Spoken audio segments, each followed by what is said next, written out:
이렇게 다들 무사하셔서 감사하고 또 평강한 얼굴로 하나님 앞에 나와서 예배를 드릴 수 있는 이 복을 함께 누리게 된 것 얼마나 감사한지 모릅니다. 우리 지난주 그 나라 말씀을 나누었는데, 그 나라 이미 하나님의 통치가 임한 나라라 그랬는데, 근데 그 나라는 아직 완벽한 하나님의 통치가 이루어지는 그 나라는 아직 오지 않고 다가오고 있다, 그렇게 말씀을 나눴는데, 오늘 말씀을 나눌 그 날, 그것은 하나님의 완벽한 통치가 임하는 그 날, 주께서 재림하시는 그 날입니다. 근데 말이죠, 1세기 오늘 이 편지를 받았던 이 성도들은 이 거짓 선생들의 가르침에 빠져가지고 예수님께서 오신다고 금방 오실 것처럼 말씀하셨는데 지금까지 오시지 않잖아. 아니야, 예수님 재림 없어. 그런가 하면 예수님 재림하시기는 하는데 내가 살아있는 동안에는 오시지 않겠지, 이렇게 생각하는 사람들이 있어가지고 자기 하고 싶은 대로 비윤리적으로, 때로는 성도이면서도 불구하고 그렇게 살았던 사람들이 있었습니다. 그래서 이에 대해서 베드로가 편지를 하나님의 계시를 받아서 쓰십니다. 재림이 더딘 것 아니다. 하나님의 시간은 천년이 하루 같고 하루가 천년 같으신데, 시간과 공간 속에 제한을 받고 있는 너희들이 관점으로 바라보면 큰 실수한단다. 너희들이 볼 때 지체하는 것, 더딘 것 같이 보이는 것은 한 명이라도 더 예수를 믿고 회개하고 이 새하늘과 새 땅에 거하기를 원하는 하나님의 기다리심, 인내하심이다 라고 하는 사실을 말씀하면서 기억하라, 잊어버리지 말아라 그랬어요. 여러분, 우리는 2020년 포스트 모던 시대에 살아가고 있고 예수를 믿고 지금까지 살아오고 있는데, 우리 재림 알아요. 재림 좋지. 그런데 나는 내 나름대로 살아가는 삶, 이것도 너무 의미 있고 좋아, 이렇게 살아가는, 어떻게 보면 재림은 아는데 재림에 민감하지 않으면서 살아갈 수가 있다는 것입니다. 오해하시면 곤란합니다. 하나님께서는 우리 모든 예수를 믿는 성도이건 성도 아니건 하나님께서 창조하신 이 세상 가운데서 아름답고 행복하고 그야말로 재미있게 행복을 누려가기를 원하시는 분이 하나님이세요. 그런데 아무 생각 없이 우리끼리 나의 행복, 나의 쾌락, 여기에만 집중해 가고 있다라고 하면 중요한 것을 잃어버리면, 적어도 우리 성도는 성도의 삶이 흐트러지고 영적인 나태함, 게으름, 그리고 영적인 분별력을 잃어버려서 주의 재림하시는 그날 굉장히 큰 낭패, 당황함을 가질 수 있습니다. 그래서 우리 모두가 이 그날을 제대로 이해하게 되어질 때에, 여러분, 그 하나님의 나라, 이 땅에서부터 지금부터 하나님께서 약속하신 완벽한 하나님의 나라를 경험하게 될 것인데, 여러분, 그 날이 어떤 날입니까? 오늘 이 메시지 특별히 제해놓고는 모르는 사람 거의 잘 없을 거예요. 그 날이 어떤 날입니까?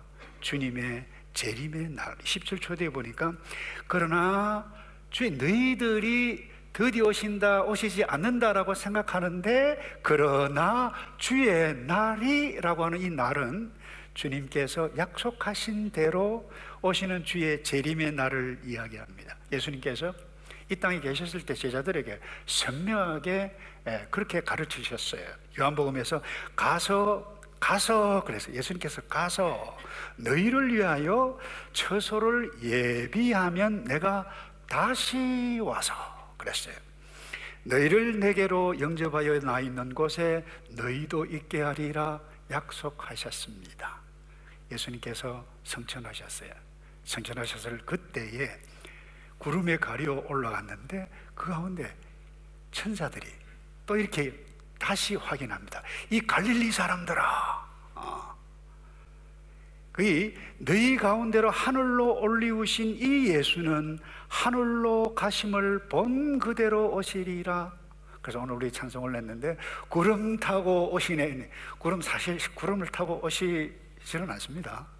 그러나 올라가신 분 그대로 보리라, 그와 같은 것을 은유적으로 표현하셨어요. 주님은 반드시 다시 오신다는 것입니다. 예수님께 친히 말씀하셨고 천사들도 확인하고, 여러분, 이 재림에 관한 약속이 엄청난 횟수가 많이 나타납니다. 그런데 언제 몇 시에 오시는가 선명하게 말씀하지 않았습니다. 그래서 이것 때문에 과거부터 지금까지 이상한 사람들은 주님 몇 년에 오신다, 그때 오신다, 이날 오신다 해가지고 몇 년 전인가요? 10년 전인가요?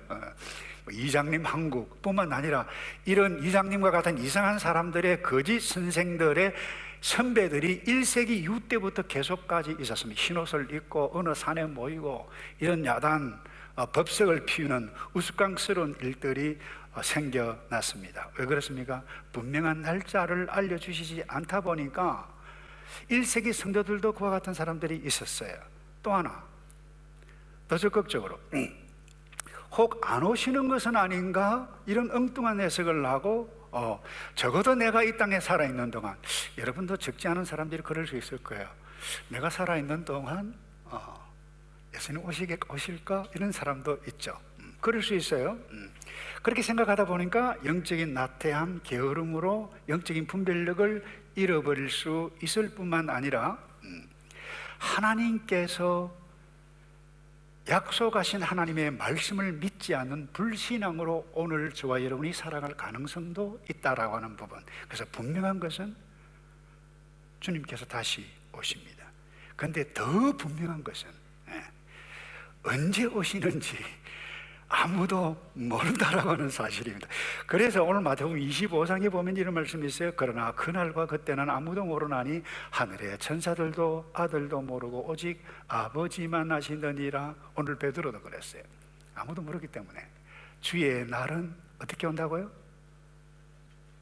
잘 모르세요? 어떻게 온다고요? 도둑. 여러분 오해하시면 곤란. 예수님이 도둑처럼 오시는 것 아닙니다. 도둑은 내 언제 너희 집에 방문할게 아주 친절하게 전화를 걸거나 편지를 써서 하는 그런 도둑이 있나요? 없어요. 예수님이 도둑놈이 아닙니다. 도둑이 기대하지 않은 그때 오시는 것처럼 예수님께서 오시는데, 도둑은 숨어서 오지만 주의 재림하시는 모든 백성들이 성천하실 때와 달라요. 갈릴리 사람들만 보았어요. 이제 주의 재림의 그날 그 시는 모든 사람이 아는데, 중요한 것은 언제 오실지 가르쳐주지 않았던 그것이 하나님의 다스리심, 하나님 통치 방식이라고 하는 것입니다. 사람들 가운데 재밌는 사람들이 많아요. 만약에 예수님께서 언제 오시겠다 딱 하면 하루 전까지는 자기 마음대로 하다가 그때 예수 믿으면 되겠지, 이런 사람도 있을까요, 없을까요? 왜 없겠어요? 있죠. 그래서 하나님의 통치 방식은 주님 반드시 재림하신다. 그런데 언제 오실지는 아무도 모르는데, 이게 하나님의 통치 방식. 그래서 마태복음 24장에 이러므로 이렇게 말씀하셨어요. 이러므로 너희도 준비하고 있으라. 생각하지 않은 때에 인자가 오리라. 생각하지 않은 때에 도 선생님이 갑자기 방문하듯이 하듯이 그렇게 오시는데, 성천하실 때와 달리 온 전 지구에 있는 모든 사람들이 다 알 수 있도록 오신다라고 하는 것입니다. 여러분, 성경은 약속의 책입니다. 약속은 반드시 이루어집니다. 그래서 여러분, 세상 정보 문화에 매료되고 세상 풍조에 속아서 이 말씀을 가볍게 여기는 일이 없기를 바랍니다. 아직 오실 때 아니야. 내 죽을 때 예수님께서 오시겠냐? 안 오실 수도 있습니다. 오실 수도 있습니다. 아무도 모릅니다. 근데 내가 살아있을 때 예수님께서 오시지 않겠지라고 생각하면 우리가 영적인 분별력이, 민감함이 떨어질 수 있기 때문에 예수님께서 구체적으로 경고하셨어요. 노아의 때를 기억하라. 누가복음 17장 이렇게 말씀하십니다. 노아의 때에 된 것과 같이 인자의 때도, 주께서 다시 재림하시는 그때에도 그러하리라. 노아의 때 어떻게 했습니까? 노아의 방주에 들어가던 날까지 사람들은 먹고 마시고 장가가고 시집가더니 홍수가 나서 저희가 다 멸하였으며, 왜 이와 같은 말씀을 하셨습니까? 먹는 것이 잘못되는 것입니까? 죄입니까? 마시는 것 죄입니까? 시집 장가가는 것이 죄입니까? 아니라는 것입니다. 그런데 거기에만 집중하다 보니까 주님의 재림의 날, 심판의 날 신경을 쓰지 않는다는 겁니다. 영적인 민감함을 잃어버렸다는 것입니다. 재림 때에도 똑같이 그와 같은 일들이 일어날 것이다. 여러분, 열심히 공부를 해야 돼요. 열심히 직장 생활을 해야 돼요. 열심히 쉬기도 하고 우리 모든 것 다 해야 합니다만, 그것만 하면, 주님 없이 그것만 하게 되어지면 어떤 일이 일어나요? 낭패를 당할 수 있을 것이다. 그래서 이 노아의 때 예를 드셨습니다.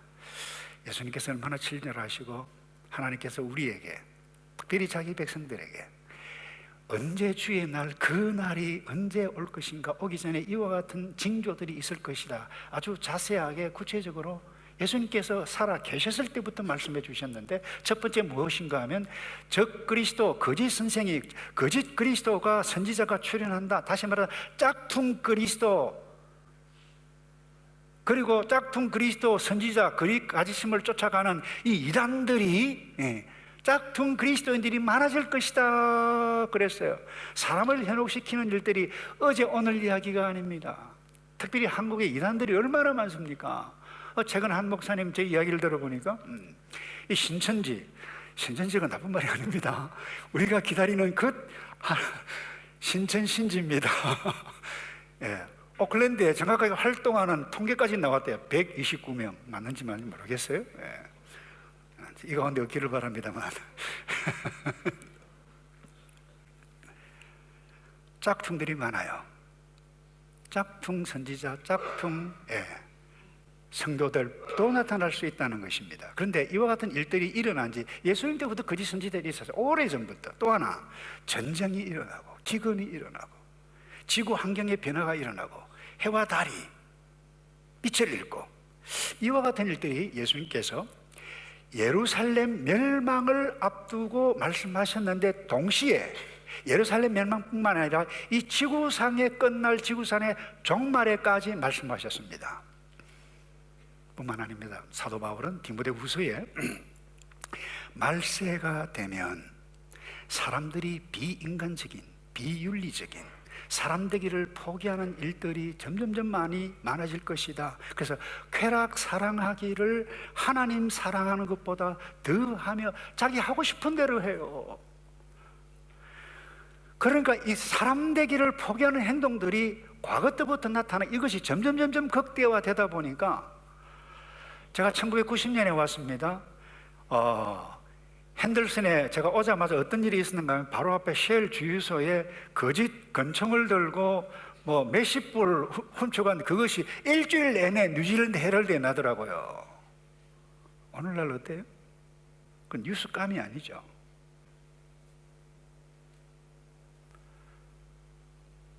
두 주 전인가요? 한 주 전인가요? 한국에서 여러분들도 인터넷 뉴스를 저보다 더 많이 보시겠습니다만, 어떤 남자가 정신적인 문제가 없어요. 근데 차를 몰고 일부러 막 과속을 하면서 어린이 놀이터로 가가지고 자전거를 치고 사람을 치고, 이런 야단 법석을 사람들이 놀래가지고, 그래서 어디까지 갔는가 하면 이 놀이터 시소 있잖아요. 거기에 걸려가지고 나오지를 못하는 그때에 장정들이, 사람들이 가서 끄집어내어서 경찰에 신고하고 잡혀는 이와 같은 일들이 일어났는데, 아무런 문제가 없다고 나타났어요. 왜 그래요? 잘 모르겠어요. 근데 우리는 또 일어났네. 그럴 수 있다라고 하는 부분입니다. 이와 같은 일들이 너무너무 자주 일어나다 보니까 우리가 둔감해져요. 그래서 주님의 재림 계속해서 말씀을 듣고 알고 있지만, 아직 안 오시는가 봐 뿐만 아니라 이와 같은 것들을 믿지 않고 조롱하는 사람들까지 나타났다는 것입니다. 그래서 그 날, 두 번째로 어떤 날입니까? 준비하지 않고 조롱하는 그 날, 가볍게 여기는 그 사람들에게는 지구상의 종말인 종말의 날임과 동시에 심판의 날이 바로 오늘 그 날이라고 하는 것입니다. 설교 제목처럼. 그래서 1세기 거짓 선생들은 이렇게 생각했습니다. 예수님께서 오신다고 약속하셨는데 안 오잖아. 처음 하늘이 없어진다고? 아니야. 하나님께서 처음에 창조하신 그 하늘, 그 땅 계속해서 주기적으로 반복해 온다. 아침이 되고 저녁이 되고 밥 먹고 또 다시 일어나고 직장 가고 계속해서 영원히 지속되는 거야 뿐만 아니라, 그렇기 때문에 하나님께서 약속하셨고 영감받은 하나님의 백성들, 이 성경 기자를 통해서 주셨던 이 계시의 말씀을 조롱하고 우롱하는 사람들이 나타났습니다. 그래서 오늘 베드로서 3장 4절에 보면 이런 말씀이 있죠. 조롱하여 이르되 그랬어요. 주의 강림하신다는 약속이 어디 있느냐? 조상들이 잔으로부터 만물이 처음 창조될 때와 같이 그냥 있다, 영원히 존속한다. 주님의 재림, 쉽게 이야기하면, 좀 과장해서 얘기하면 쓸데없는 소리 하지 마라 그랬어요. 여러분, 오늘날도 마찬가지라고 생각합니다. 적지 않은 사람들이 그럴 수 있어요. 예수님께서 오신다고 하셨는데 오시겠냐? 지금까지 안 오시는데? 지금 포스트 모던 시대야. 언제까지 안 오시지?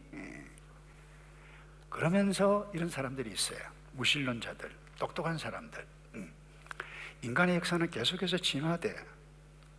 인간의 역사뿐만 아니라 과학, 기술, 문명도 계속해서 진화, 발전되어가.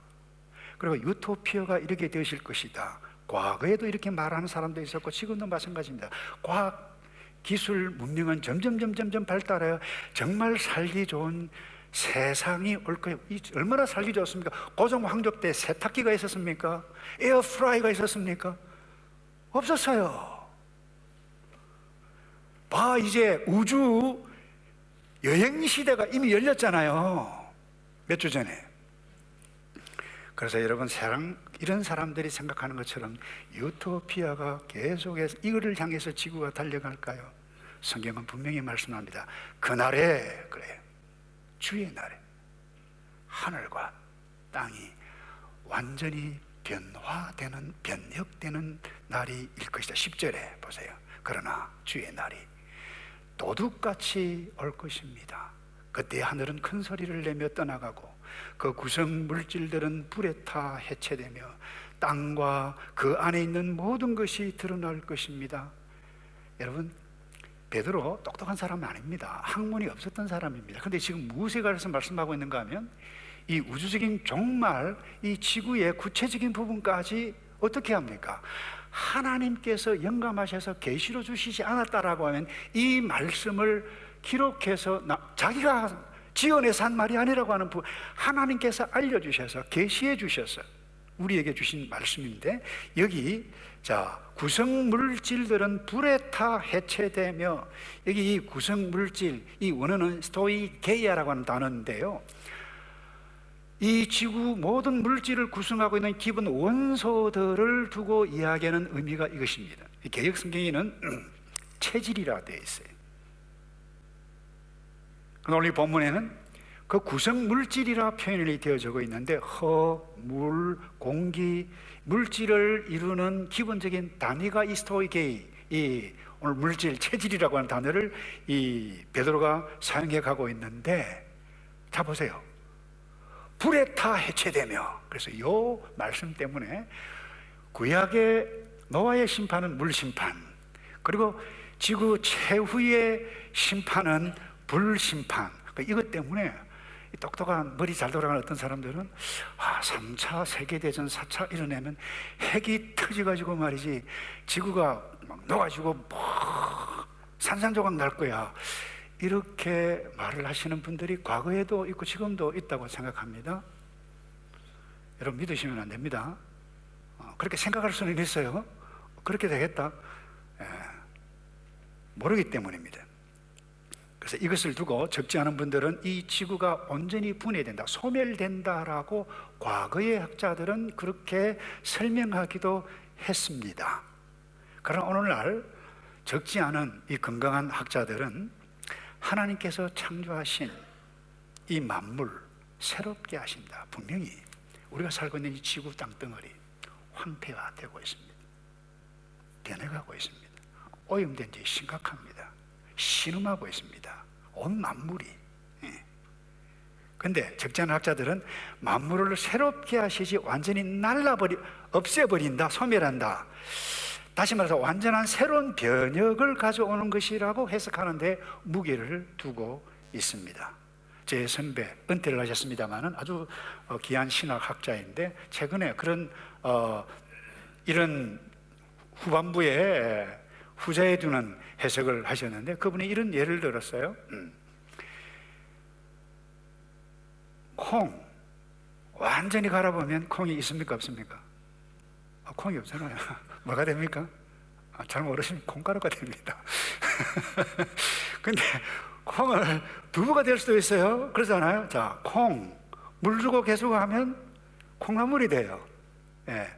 그래서 하나님께서 이 타락한 이 세상 완전히 소멸하는 것이 아니라 새롭게 완벽하게 새로운 나라, 새로운 하늘, 새로운 땅으로 새롭게 하신다. 이렇게 해석을 하는 학자들의 무게가 실려지고 있습니다. 그래서 우리가 이 지구 환경을 함부로 오염시키지 말아야 할 이유가 무엇입니까? 하나님께서 만드신 것입니다. 그래서 지구 갱생론이라 그렇게 학자들은 이야기를 하는데요. 사도 요한을 반모가 섬에 있었던 사도 요한을 하나님께서 부르셔서 보여주셨습니다. 새하늘과 새 땅, 이 땅은 현재 우리가 몸살을 앓고 오염되어 있는 이 환경이 아니라 완벽하게 새롭게 얻어진 새로운 땅. 이 계시록 21장 10절에 이런 말씀이 있어요. 성령으로 나를 데리고 크고 높은 산으로 올라가 하나님께로부터 하늘에서 내려오는 거룩한 성 새 예루살렘, 완벽하게 새로운 하늘과 땅입니다. 그래서 이게 신천지예요. 이게 신천지예요. 새롭게 영원한 요소들이 만물이 회복이 되어진다라고 하는 사실. 그래서 예수님께서 여기서 이미 말씀하셨어요. 마태복음 19장 28절에 이런 말씀이 있습니다. 예수께서 이르시되 내가 진실로 너에게 이르노니 세상이 어떻게 된다고요? 잘 안 보이십니까? 어떻게 해요? 예, 새롭게 돼요. 인자가 자기 영광의 보화에 앉을 때 나를 따르는 너희도, 예수 믿는 너희도 나와 함께 있을 것이다. 예. 그리고 보좌에 있을 것이다. 심판할 것이다. 요한계시록 21장 5절에도 이런 말씀이 있습니다. 보좌에 앉으신 이가 이르시되 보라 내가 만물을 새롭게 하노라 하시고, 강조합니다. 이 말은 신실하고 참되니 기록하라 하시고 그랬어요. 그래서 여러분이 말씀하신 것처럼 하나님께서 현재 세상 완전하게 새롭게 하셔서 신천신지가 도래하게 하신다는 것입니다. 다시 말해서 이 말은 우리가 살고 있는 이 세상은 정리가 되는데 원자폭탄 전쟁에 의해서 어떤 사람의 능력, 사람의 계획에 의해서 진행되고 좌지우지되는 것이 아니라 이 세상의 종말이 반드시 임하는데 하나님의 통치 방식에 의해서, 하나님에 의해서 임하는 것이지 사람의 그 무엇에 의해서 이루어지는 것은 아니다라고 하는 것을 여러분들이 기억해야만 할 것입니다. 여러분, 최근에 똑똑한 학자들이 많잖아요. 이 데이빗 웰즈라고 하는 분은 아예 벌써 책이 나가서 한국판도 번역이 되어 있습니다. 2050년 이 지구 거주가 불가능하다, 인간이 거주하기에 불가능한 때가 2050년 되면 이른다는 것입니다. 예를 들면 그래요. 오염이 됐잖아요. 이산화탄소 상이 많아가지고 기온이 높아져서 남극, 북극 여기에 뭐예요? 얼음이 점점점 그야말로 눈에 보일 정도로, 저도 지도를 봤어요. 20년 전, 10년 전, 5년 전 그야말로 구멍이 뻥뻥뻥 나 있어요. 그런데 중요한 건 그 밑에 지하에 묻혀있던 코비드-19 게임도 안 되는 엄청난 바이러스들이 우리 인간을 강타할 것이다, 이렇게 겁을 줘요. 겁먹지 않기를 바랍니다. 근데 전혀 틀리는 이야기는 아닐 수 있습니다. 지구 환경이 오염이 됩니다. 뿐만 아닙니다. 인구가 점점점 불어나는데 인구가 너무 많기 때문에 식량 부족, 물 부족 때문에 심각한 전쟁들이 여기저기 지금도 일어나고 있잖아요. 물 때문에, 자원 때문에 싸움을 하고.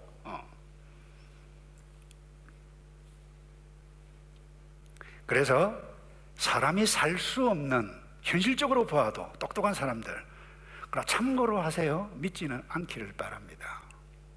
제가 다시 강조합니다. 세상 지구 종말은 하나님의 통치 방식에 의해서, 세상을 창조하신 그분, 우리를 사랑하셔서 우리가 타락했지만 예수 그리스도를 보내주심으로 그분을 믿는 자들 구원하시기 위해서, 믿지 않는 자들 계속해서 끊임없이 예수 믿으라고 나에게 돌아오라고 약속할 말씀을 하는데 돌아오지 않는 그 자들을 심판하실 그분이 반드시 오시는데, 하나님의 통치 방식으로 임하는 것이 원자폭탄이다 모르겠어요. 우리가 분명히 알아가야 할 것은, 사람이 만든 기술과학의 발전으로 더 나은 지구가, 편리한 지구는 될 수 있을지 모르겠습니다만은 더 나은 환경, 살기 좋은 환경일까요?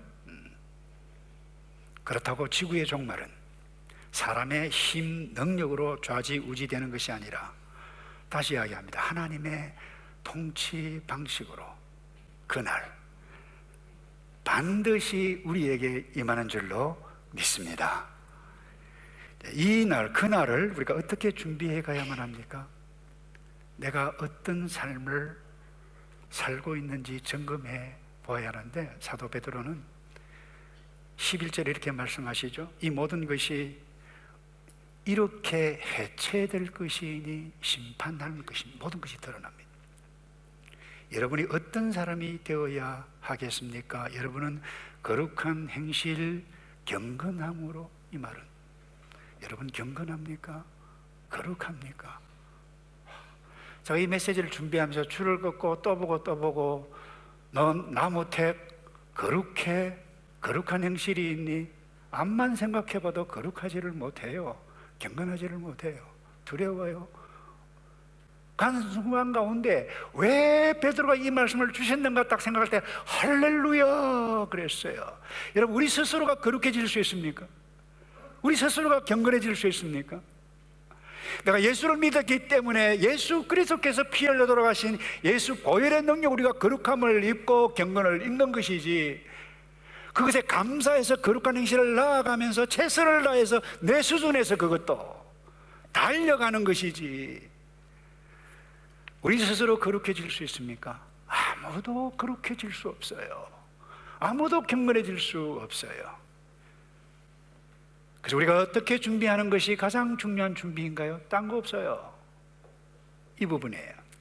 여러분, 한 설교자에게 어떤 성도가 찾아와서 이런 질문을 했습니다. 목사님, 도대체 지옥은 어디에 있습니까? 라고 물었는데, 이 목사님, 이 설교자가 아주 지혜 있게 대답을 해요. 지옥이 어디에 있는가 하면요, 당신이 예수 그리스도 없이 계속 걸어가다가 당신의 인생 끝에 도달하는 곳이 바로 지옥입니다. 무슨 이야기예요?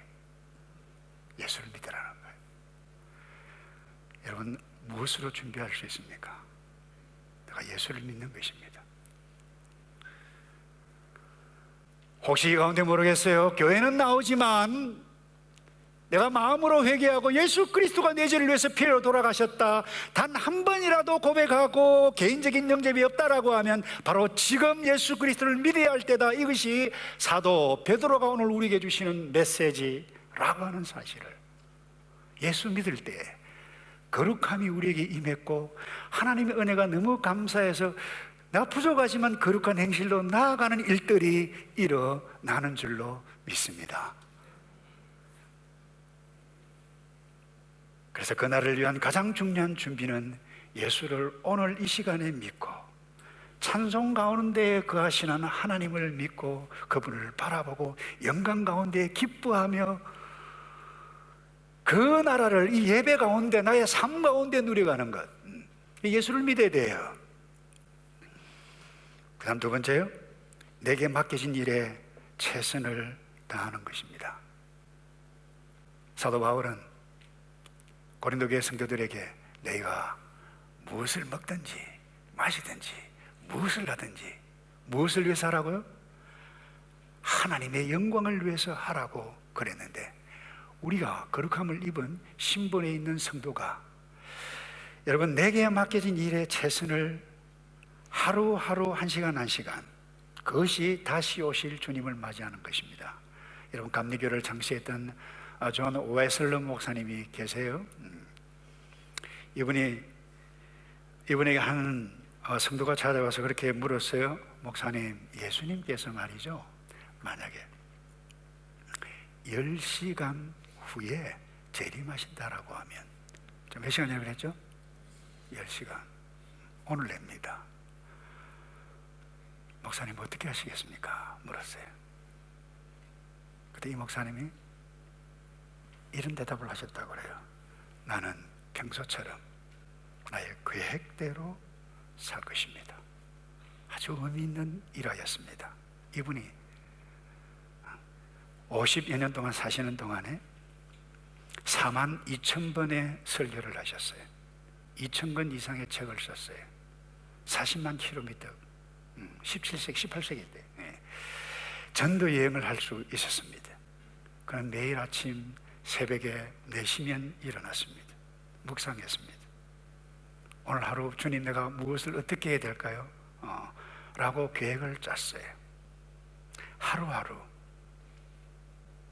주의 뜻을 생각하며 준비해 가며 주의 영광을 위해서 살아갈 때, 그리고는 사도 베드로가 오늘 마지막으로 그날이 반드시 오는데 어떻게 준비할 것이냐, 그날을 사모하며 기다려야 한다. 12절 이렇게 말씀합니다. 하나님의 날이 임하기를 바라며 그랬어요. 바라며 간절히 사모하라고 말씀합니다. 노아 이야기를 하고 마치겠습니다. 노아, 하나님께서 너 방주 준비하라. 내가 물로 심판할 것이다. 근데 방주 3층으로 지을래? 옆으로 창을 낼래? 그리고 암수 딱 다 준비할래? 여러분 그 말씀을 들었던 그 다음 날 아침에 일어났을 거예요. 설계대로 나갔습니다. 나무를 베고 노동을 했습니다. 돌아왔습니다. 그 이튿날 어제 노동을 심하게 해서 피곤했을 것입니다. 그럼에도 불구하고 다시 일어났습니다. 어디로 갔을까요? 방주 지으러. 방주만 지었을까요? 이후 찾아오면 말을 냈어요. 물로 심판하신다. 쉬었어요. 또 왔어요. 잠잤어요. 아침에 일어나기 힘들었을 것입니다. 그럼에도 불구하고 타락한 노아였기 때문에 내가 이 일을 어떻게 해야지. 3일, 4일, 한 달, 2달, 1년이 아닙니다. 10년이 아닙니다. 몇 년 동안요? 120년 동안. 왜 그렇게 했습니까? 이유는 딱 하나입니다. 하나님께서 말씀하셨기 때문에. 오늘 여러분 가운데 매일 월요일 아침 되면 일어나서 정말 피곤한데 내가 오늘도 직장에 나가야 돼, 공부를 해야 돼, 일어나야만 할 것입니다. 밥을 먹어야만 할 것입니다. 그러나 내가 밥만 먹고 내가 일만 하고 그것만 하는 것이 아니라 주께서 매일 너희는 세상의 빛이요 소금이니, 예수님께서 그렇게 약속하셨어요. 마태복음 5장 16절에 너희 착한 행실을 보고 하늘에 계신 너희 아버지께 영광을 돌리게 하라. 나는 부족하지만 나를 세상의 소금이라고 말씀해 주신 그것 때문에 주님, 내가 일어나서 우리의 가족을 위해서 부양합니다. 내가 공부를 합니다. 나의 미래를 위해서, 주의 뜻을 이루어가기 위해서, 이런 주님을 의식하며 주의 영광을 위해서 오늘 내일 그야말로 직장에 나가면 숱한 문제가 있고 때로는 차별을 당하고 어려움을 당하고 있지만, 오늘 수입이 많아질까 고민하며 일을 하고 있지만 주 안에서